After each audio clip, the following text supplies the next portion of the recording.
সবাইকে যায় বলা কিছু কথা সঙ্গে নিয়ে পথে হেঁটে চলা।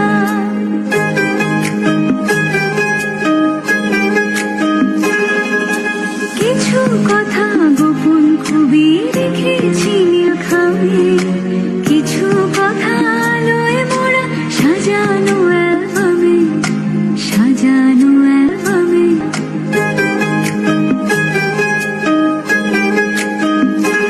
বন্ধুরা সব জড়ো হলে ফুটে কথার খই, কিন্তু সখী বলতো দেখি মনের কথা। সুপ্রভাত বন্ধুরা, কেমন আছো সবাই? আমার আরেকটা নতুন ব্লগে তোমাদের অনেক অনেক স্বাগত জানাই। তা আমার মোটামুটি চলে যাচ্ছে, আর আজকে আরেকটা নতুন দিন, নতুন সকাল। আজ হলো বৃহস্পতিবার। তা আবার সেই পুরনো রুটিনে ফিরে এসেছি। হ্যাঁ, আমার ছেলের স্কুলও খুলে গেছে। তা এখন হচ্ছে ভোর 5:30 বাজে। চলে এসেছি আগে ছেলের টিফিন করতে। আজকে ওকে রুটি করে দেবো, আর এদিকে রুটিটা করে নিয়ে, আর তরকারিটা না কাল রাত্রিরেই করে রেখেছিলাম, সয়াবিন করে রেখেছিলাম। তা সেই তরকারিটাও গরম করে নিয়েছি। আজকে রুটি আর সয়াবিনই ওকে টিফিনে দিয়ে দেবো। তারপরে মানে টিফিনটা করে নিয়ে টিফিনটা গুছিয়ে ওর জল ভরবো। আর জলও দু জায়গায় নাই, জানো তো। একটা ওকে এই গরমের সময় একটা জায়গায় গ্লুকোজের জল দিয়ে দিই ছোটো বোতলে, আর একটা বড় বোতলে প্লেন জল দিয়ে দিই, ঠান্ডা গরম মিশিয়ে দুটো জলই দিয়ে সব টিফিন গুছিয়ে জল ভরে চলে যাব। দুধ গরম করব, চা করব, তারপরে তো আবার বাসি ঘরটাও ঝাড় দেবো, কেননা সকালবেলা ছেলে বেরোবে, বাসি ঘরে বেরোবে বলো। তাই ঘর মানে নিচেটা আর কি, হলরুমটা ঝাড় দেবো। ওপরে তো এখন সবাই ঘুমোয়, এখন ছেলে হাজব্যান্ড সব ঘুমোচ্ছে, মেয়েরা তো উঠবে সেই বেলায়। তা চলো দেখো, টিফিনটাও গুছিয়ে নিলাম। এবার জলটা ভরে নিয়ে ঠান্ডা জল একটু মিশিয়েই দেবো, তোমাদের বললাম। তা এক এক করে সব কাজ সারবো। আর তোমরা তো জানো, সেই আমাদের মেয়েদের বা বউদের একই রুটিন, প্রতিটা মানুষেরই একই রুটিন। একটু ঘুরিয়ে ফিরিয়ে, একটু আগে করা, একটু পরে করা, এই যা রুটিনটা কিন্তু এক। তা দেখো, চলো মুখে আমি ব্রাশটা নিয়ে নিলাম, নিয়ে দাঁত ব্রাশ করতে করতেই আর কি ঘর মানে হলরুমটা ঝাঁট দিয়ে নেবো। তারপরে দরজাটা খুলবো, এখন অবধি দরজা খোলা হয়নি। এই ঝাঁট দিয়ে দরজাটা খুলবো, আর তার ফাঁকে এসে একবার চাটাও বসিয়ে নিলাম। কিছু কথা গোপন খুবই রেখেছি নীলখামে, কিছু কথা আলোয় মোড়া সাজানো অ্যালবামে, সাজানো অ্যালবামে।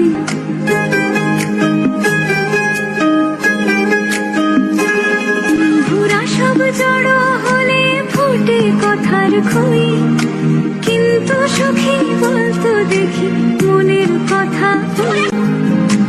কার কাছে কই মনের কথা, কার কাছে কই মনের কথা, কার কাছে কই মনের কথা। দেখেছিলাম নতুন প্যাকেটটা, এত বেলায় গেছে ভাঙাই যাচ্ছে না।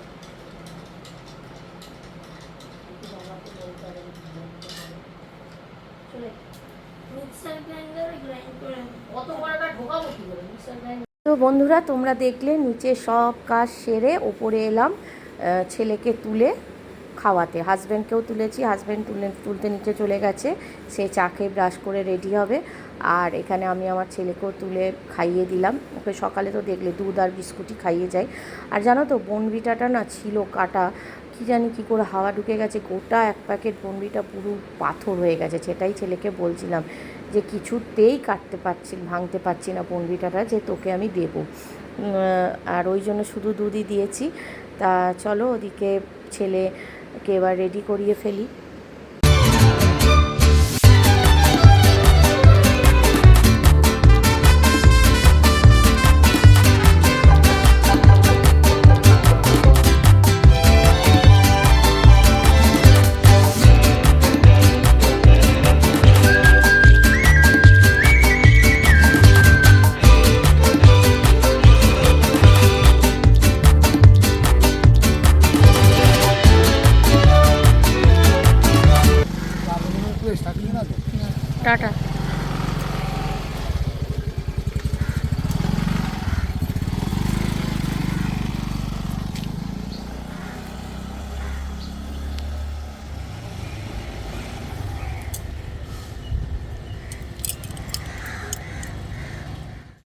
ছেলে চলে গেল স্কুলে, এবার চলে এলাম ওপরে ঘর পরিষ্কার করতে। তা দেখো এই যে এখানে দেখছি এটা খাটিয়াটা পাতা আছে, এখানে ছেলে শোয়। এই যে এই খাটিয়াটা, ওই ছেলের বিছানাটা ওই জন্য তুলে ফেললাম, এখানে ওকে রোজ পেতে দিই, যেহেতু এ ঘরে এসি আছে তাই এ ঘরে ওখানে ছেলে শোয়, খাটে আমি আর ওর বাবা শুই। তা ওর বিছানাটা আগে গুছিয়ে নিলাম, ওই খাটিয়াটা তুলে নিলাম। আর এইটা হচ্ছে ওর ঘর, এ ঘরে তো এসি নেই, তাই এ ঘরে এখন খুব গরম তো শুতে পারে না, তাই ওর ঘরটাও পরিষ্কার করে নিচ্ছি, নিয়ে তারপরে চলে এলাম আমাদের ঘরে। আমাদের ঘরটাও এবারে ভালো করে বিছানা ঝেড়ে নিয়ে তারপরে চলে যাব সোজা রান্না করতে। অন্যদিন পুজো সেরে নিই জানো তো সকালেই, যেহেতু আজকে বৃহস্পতিবার, এমনি পুজো আমার অনেক দেরি হবে, তারপর তো হাজব্যান্ড বেরোয়, সব একসঙ্গে চাপ পড়ে যাবে বলে আজকে আগে রান্নাটাই সেরে নেবো। আর এই দেখো এই পিলোতে করে আমি সব চাদরগুলো রাখি যাতে বিছানাটা নোংরা না থাকে, আর দেখতে পিলোটা এরমভাবে রেখে দিলে দেখতেও ভালো লাগলো। তা হ্যাঁ, যেটা বলছিলাম, তা ওই জন্য আজকে রান্নাটা আগে করে নেবো। আর আজকে ভাবছি একটু ঠাকুরের ওই জায়গাটা একটুখানি আর কি পরিষ্কার করব। তা পরিষ্কার মানে বলতে পারো একটু নতুন করে সাজাবো আর কি, সেটা করব। আর সেই জন্য পুজোটা আজকে পরেই করবো। আর এদিকে দেখো রান্না চাপিয়ে দিয়েছি, রান্না হয়েও গেল। এটা হচ্ছে মাছের ঝাল, কাটাপোনা মাছের ঝাল, মানে রুই মাছ যেটা, আর হচ্ছে তোমার চিংড়ি মাছ দিয়ে আলু দিয়ে পেঁয়াজ দিয়ে এই যে তরকারি। আর সাথে তো আমাদের চাটনি থাকবেই, এটা বললেও থাকবে আর না বললেও থাকবে, চাটনি না থাকলে আমাদের কেউ খেতেই বসবে না। তা এই যে রান্নাটা হয়ে গেল, এবার হাজব্যান্ডকে খেতে দিয়ে দেবো। আর হাজব্যান্ড ওই রুটি সকালেই করে রেখেছিলাম যখন ছেলেকে করে দিয়েছি, আর এই চিংড়ি মাছের তরকারি দিয়ে টিফিনটা নিয়ে যাবে। চলো, হাজব্যান্ড বেরিয়ে গেলে তারপর তোমাদের সঙ্গে কথা হচ্ছে। সুপ্রভাত বন্ধুরা, কেমন আছো সবাই? আশা করি ভালো আছো। আর আমার তো ওই যে চলে যাচ্ছে, এই গরমে আর কেমন থাকতে পারি। তা তোমরাও গরমে কেমন আছো অবশ্যই কমেন্ট করো, যা গরম পড়েছে, মারাত্মক গরম। আর কোথায় কোথায় বৃষ্টি হচ্ছে তোমরা সেটাও জানিও। আমাদের এখানে তো বৃষ্টি নেই, একদম নেই, এক ছিটে ফোঁটা নেই। তোমাদের কোথায় কোথায় হচ্ছে তোমরা অবশ্যই কমেন্টে জানিও। তা দেখো আজকে সকাল থেকে তো দেখলে ছেলের স্কুল খুলে গেছে, আমার রুটিন টোটালি চেঞ্জ। সেই 5:30টায় উঠেছি, উঠে থেকে এক নাগারে চলছিল, হাজব্যান্ডও বেরিয়ে গেছে। কী রান্না হয়েছে তোমাদের দেখালাম রান্নার সময়, ওই চিংড়ি মাছের তরকারি আর মাছের ঝালা চাটনি, এই আজকের মেনু। আর এখন আজকে যেহেতু বৃহস্পতিবার, সকালে ঘরও পরিষ্কার হয়ে গেছে, এবারে আমি পুজোয় লাগবো। তা ভাবছিলাম দেখো তোমাদের দেখাই, এই যে এই বাস্কেটটা না কিনেছি কালকে, এই ঠাকুরের জামা টামা রাখবো বলে। তাই এগুলোই এখন সব ভাবছি আজকে গোছাবো। আর এইটা এত নোংরা হয়ে থাকে না, সব দেখা যায় তো কৌটো ফোটো। তা আমার হাজব্যান্ড বলছে এটাকে টোটাল পাল্টাতে, মানে ঠিক করতে। আর বাইরে থাকলে ধুলো পড়বে, আর ডগি আছে মানে জানোই বাড়িতে লোম তো হবেই, কেউ আটকাতে পারবে না। তো ভাবছি এইখানটা একটু পরিষ্কার করব। চলো কাজে লেগে পড়ি, অনেকটা দেরি হয়ে গেল, বৃহস্পতিবার। চলো দেখো এইখানে এই কাঠের বক্সটা আছে ওয়ার্ড্রবের মতো, ভাবছি এইটাই নিচে নিয়ে গিয়ে ওখানে রাখবো, আর এর ভেতরে সব জিনিসগুলো গোছাবো। তো চলো আগে এটা খালি করি। এর মধ্যে আছে জামা কাপড়, আর এইটায় আছে আমার ছেলের কিছু বই খাতা, এটা খালি করে এর মধ্যে জামা কাপড়গুলো রাখবো। চলো করে ফেলি। লেগে পড়েছি কাজে। আর প্রথমেই আগে এই আলমারিটাকে সরিয়ে ভালো করে একটু ঝেড়ে নিলাম, আর আলমারিটাকে খালিও করে নিয়েছি। আর ওই বাক্স, যে কাঠের আলমারিটা দেখলে ছোট্ট মতো ওয়ার্ড্রবটা, ওইটার মধ্যে যা ছিল সেগুলো এইখানে ঢোকাবো, তাই এই আলমারিটা আগে খালি করে ফেলাম। এখানে ছেলের বই খাতা ছিল, সেগুলো কোথায় রাখবো তোমাদের নিশ্চয়ই দেখাবো। তার আগে এত ঝুল হয়েছিল না, এই আলমারিটার থেকে যে কাঠের ওয়ার্ড্রবটা এই জায়গাটা ছিল, যেখানে লাল আলমারিটা রাখলাম এখানে তো ওয়ার্ড্রবটা ছিল, এই যে ছোট্ট কাঠের বাক্সটা, তা ওটাতে এত ঝুল হয়েছিল। ঝুল মানে কী বলো তো, যাদের বাড়ি পোষ্য আছে তারা তো জানোই যে পোষ্য থাকলে ঘরে কি প্রচণ্ড লোম হয়, সেই আর কি লোম। তা ওইটা খালি করে ওই জায়গায় রেখে জিনিসপত্রগুলো ঢুকিয়ে দিয়ে চলে এলাম একদম নিচে, স্নান করে একদম চলে এলাম ঠাকুরের কাছে। তা প্রথমেই ভাবলাম ঠাকুরের ড্রয়ারগুলো একটু গুছিয়ে নিই, যেটায় জামা কাপড় থাকে। তা এটা হচ্ছে আমার রাধার কৃষ্ণের জামা কাপড়। তারপর কী করছি বলো তো, যখন জামা কাপড় পরাতে যাই না, ঘাগরা পাই তো ওড়না পাই না, ওড়না পাই তো ব্লাউজ পাই না, ওই জন্য কী করলাম, এক একটা সেট সব ঢুকিয়ে তারপরে গার্ডার দিয়ে দিয়ে সেই সেটগুলোকে রেখে দিলাম, যাতে একটা সেট টানলে তার মধ্যে পুরোটাই সব গোছানো থাকে। ওই জন্য সব এক একটা সেট মিলিয়ে মিলিয়ে গার্ডার দিয়ে দিয়ে গুছিয়ে রেখে দিচ্ছি ড্রয়ারে, তাতে খুঁজে পেতে সুবিধে হবে আর অসুবিধে কিছু হবে না। তা এখান থেকে এই জামা কাপড়ের ড্রয়ারটা পুরোটা গোছাতে পারিনি, শুধু রাধাকৃষ্ণেরটা গোছাতেই আমার সময় চলে গেল, আর বাদবাকি ভাবলাম পরে করব। এবার চলে এলাম ঠাকুরের এখানে ড্রয়ারগুলো গোছাতে, ঠিক করে অর্গানাইজড করে রাখতে, যাতে হাতের কাছে সব কিছু পাওয়া যায়। আগে এই ঠাকুরের যে স্নানের জিনিস থেকে চন্দন থেকে সব কিছু এই সেকেন্ড ড্রয়ারটা ছিল, এগুলো সব ফার্স্ট ড্রয়ারে করে নিলাম পরিষ্কার করে, আর সেকেন্ড ড্রয়ারে রেখে দেবো ঠাকুরের যত ওই আসনে পাতার কাপড়গুলো, সেগুলো সব এইখানে রেখে দেবো। এত ঠাকুরের জামা কাপড় হয়ে গেছে না, মানে কি বলবো। আর এর যে এগুলো হচ্ছে ঠাকুরের শীতের জামা কাপড়, এগুলো ভাবছি একটা ব্যাগে করে নিয়ে আলমারিতে ঢুকিয়ে রেখে দেবো। আলমারি মানে ওই যে কাঠের যে ওয়ার্ড্রপটা নামালাম ওর মধ্যে যত শীতের জামা কাপড়, আর এইখানে সব পাতার যে আসনে পাতার কাপড়গুলো গুছিয়ে রেখে দিলাম। আর এবারে দেখো এই যে বাক্সটা নিয়ে এসে এখানে রাখলাম। এখানে কিন্তু সেই টেবিলটা ছিল যেটা তোমাদের দেখালাম, ওই টেবিলটা সরিয়ে দিয়ে এই যে এই ছোট্ট কাঠের বাক্সটা, ওয়ার্ড্রপ বলতে পারো, কাঠের বাক্স বলতে পারো, ওইটা এনে রাখলাম। এবার এর ওপরে আমি তুলে দেবো হচ্ছে সিংহাসনটা, যেটা টেবিলের ওপর ছিল সেটা এর ওপরে তুলে দেবো, দিয়ে সুন্দর করে সিংহাসনটা সাবান জল দিয়ে পরিষ্কার করে তারপরে ঠাকুর পাতবো। তা চলো আগে তুলে নিয়ে, সিংহাসনটা বেশ ভালোই ভারী, পাথরের তো ভারী আছে।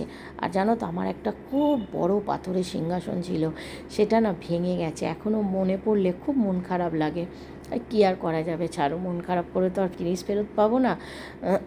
তা দেখো সিংহাসনটা তুলে দিলাম। তো চলো এবারে এটাকে পরিষ্কার করে নিয়ে তারপরে ঠাকুরকে স্নান করিয়ে ঠাকুরের জায়গায় সব ঠাকুর রেখে পুজোটা সেরে ফেলবো। পুজোটা আর দেখাচ্ছি না, কেন বৃহস্পতিবারের পুজো তোমরা অনেকবার তোমাদের দেখিয়েছি, মানে আগের ব্লগটাও বৃহস্পতিবারের পুজো তোমাদের আমি দেখিয়েছি। তা চলো আগে সিংহাসনটা ভালো করে একটু সাবান জল দিয়ে পরিষ্কার করে নিই। কী বলো তো, ওই প্রদীপ দেওয়া হয় তো, আর দেখবে প্রদীপের কালিগুলো না সব সিংহাসনে লাগে, ওই জন্য কালো কালো হয়ে থাকে, তাই ওই সপ্তাহে একবার করে পরিষ্কার করে নিলে জিনিসটা পরিষ্কার থাকে। আর আমি প্রতি বৃহস্পতিবারই সব সিংহাসন সাবান জল দিয়েই পরিষ্কার করি। তা হয়ে গেছে, এবার চলো ঠাকুরগুলো পেতে নিই। আর জানো তো আজকে আমি নিজের হাতে মা লক্ষ্মীর একখানা শাড়ি বানিয়েছি, লাল পেরে সাদা শাড়ি বানিয়েছি, আমি ওইটাই আজকে মা লক্ষ্মীকে পরাবো। এত সুন্দর লাগছে, এই দেখো কি সুন্দর লাগছে না আমার মা লক্ষ্মীকে। তোমরা কিন্তু অবশ্যই কমেন্ট করে জানাবে কেমন লাগছে আমার মা লক্ষ্মীকে। এইটা আমি আর সাথে ব্লাউজটাও বানিয়েছি, ব্লাউজটা বোঝা যাচ্ছে না, শাড়িতে চাপা পড়ে গেছে, কিন্তু খুব সুন্দর লাগছে, কি বলো? কমেন্ট কিন্তু করো, গলাটা খুসখুস করে উঠলো। তো চলো দেখো বন্ধুরা, আমার পুজো হয়ে গেছে। আজকে দেখো দু ভাই একই জামা পরেছে, একজন রেড একজন গ্রিন, দুজনে একই, মানে ড্রেসটা এক কিন্তু কালারটা একটু আলাদা। আর ওই আমার কুঞ্জবিহারী। তা কেমন লাগছে আমার ঠাকুরদের তোমরা অবশ্যই কমেন্ট করো। আর চলো এই যে কাঠের বাক্সটা বা ছোটো ওয়ার্ড্রপটা অর্গানাইজড করেছি, সেটাও একটু তোমাদের সঙ্গে শেয়ার করে নিই। তা দেখো এর ভেতরে এই যে বড় নীল বাস্কেটটা, এর মধ্যে আছে আমার বড় গোপালের ফ্রকগুলো, আর ওই যে সাদা ছোট বাক্সটা ওর ওপরে, ওর মধ্যে আছে ওদের যত জামা প্যান্ট বা গেঞ্জি প্যান্ট সেগুলো, আর এই হলুদ ছোট বাস্কেটটায় আছে মা লক্ষ্মীর জামা। আর যে নিচে বড় নীল বাস্কেটটা, ওর মধ্যে আছে ছোট গোপালের যত জামা, বা ছোটো যে গোপালদের ওদের যত জামা। আর যে হলুদ ব্যাগটা তলায়, ওই যে আগেই বললাম শীতের সব জামা কাপড় ওদের। আর যে লাল রঙের যেটা বড় সাদা বাক্সটা লাল ঢাকা, ওইটার মধ্যে কিছু ছোট ছোট ঠাকুরের বাসন আছে। তো দেখো বন্ধুরা, এবারে খাওয়া দাওয়া করে চলে এলাম ওপরে।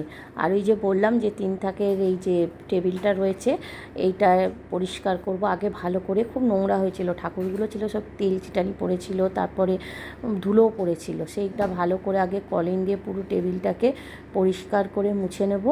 নিয়ে এখানে সব ছেলের বই খাতা ব্যাগ এগুলো রাখবো, আর একটা ওপরে ফুলদানি দিয়ে গুছিয়ে রেখে দেবো। আর আমি এখানেই তাহলে ব্লগটাকেও শেষ করে দেব। তোমাদের যদি ভিডিওটা একটুও ভালো লেগে থাকে তাহলে তোমরা কি করবে, হ্যাঁ ছোট্ট করে একটা লাইক কমেন্ট অ্যান্ড শেয়ার, আর প্লিজ সাবস্ক্রাইব করে এভাবে আমার পাশে থেকেও আমাকে মোটিভেট করো। তোমাদের একটা ছোট্ট লাইক ছোট্ট কমেন্ট আমাকে অনেকটা মোটিভেট করে। আর যারা এতক্ষণ আমার ব্লগটা দেখেছো তাদের অসংখ্য ধন্যবাদ।